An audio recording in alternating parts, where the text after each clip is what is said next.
Assalamualaikum warahmatullahi wabarakatuh. Pertama-tama, marilah kita panjatkan puji dan syukur atas kehadirat Allah Subhanahu wa taala. Dan saya ucapkan terima kasih atas kesempatan yang telah diberikan kepada saya.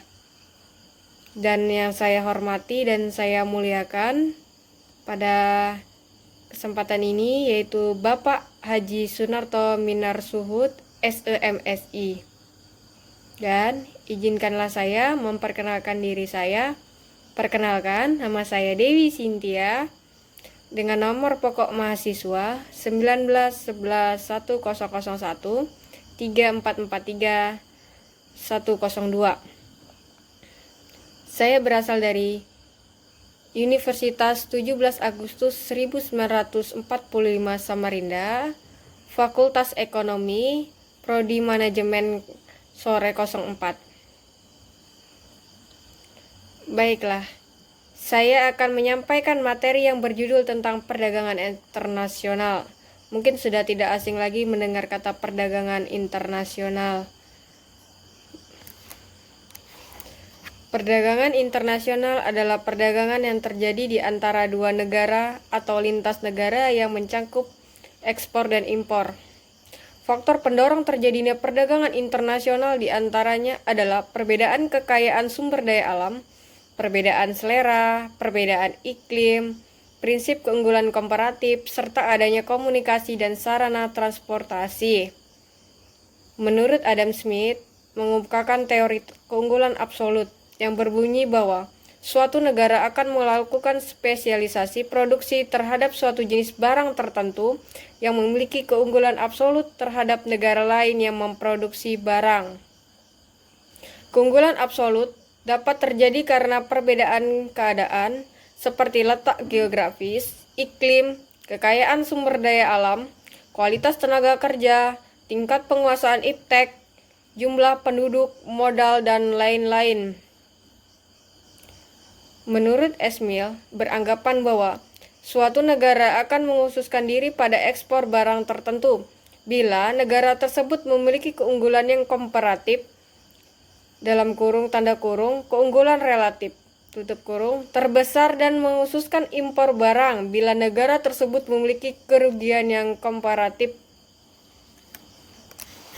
David Ricardo berpendapat bahwa perdagangan internasional di antara dua negara akan terjadi apabila masing-masing memiliki biaya relatif terkecil untuk jenis barang-barang yang berbeda.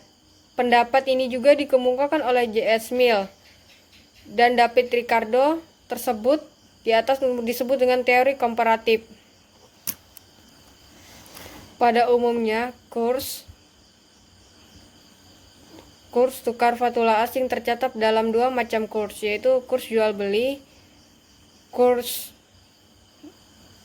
beli artinya harga pembelian valuta asing oleh bank atau pedagang falas, sedangkan kurs jual artinya harga penjualan valuta asing oleh bank. Selisih antara kurs beli dan kurs jual tersebut merupakan keuntungan bank dalam kegiatannya menjual belikan valuta asing. Neraca perdagangan adalah catatan transaksi ekspor impor barang antara negara yang melakukan dalam kurun waktu tertentu, biasanya dalam waktu 1 tahun. Neraca perdagangan aktif bila nilai ekspor lebih besar daripada nilai impor. Sebaliknya, neraca perdagangan pasif bila nilai ekspor lebih rendah daripada nilai impor. Neraca pembayaran internasional atau BOV adalah suatu catatan yang disusun secara sistematis tentang seluruh transaksi ekonomi yang meliputi perdagangan barang atau jasa, transfer keuangan dan moneter antara penduduk yang residen suatu negara dan penduduk luar negeri atau rest of the world untuk suatu periode dalam waktu tertentu, biasanya dalam waktu 1 tahun. Kegunaan neraca pembayaran di antara lain membukukan seluruh transaksi ekonomi internasional yang terjadi di antara penduduk dalam negeri dan penduduk di luar negeri. Untuk mengetahui struktur dan komposisi transaksi ekonomi internasional suatu negara, untuk mengetahui mitra utama suatu negara dalam hubungan ekonomi internasional, Untuk mengetahui posisi keuangan internasional suatu negara, sebagai salah satu indikator pertimbangan oleh IMF atau negara donor untuk memberikan bantuan keuangan terutama negara yang mengalami kesulitan BOV. Sebagai salah satu indikator fundamental ekonomi satu negara selain tingkat inflasi atau pertumbuhan GDP dan lain sebagainya.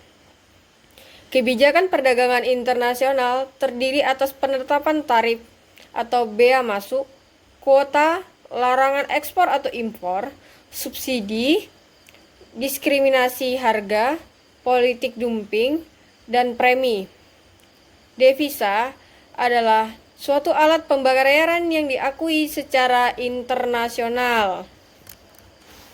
Devisa dapat berupa valuta asing atau falas, emas, traveler cekui atau TC. Cadangan devisa adalah total valuta asing yang dimiliki oleh pemerintah dan swasta dari suatu negara.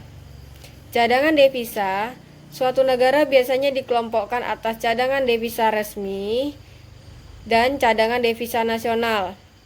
Pelaksanaan pembayaran ekspor-impor di berbagai negara dapat dilakukan dengan menggunakan sistem pembayaran internasional, dapat berupa cash, in advance, open account, private compensation, and letter of credit.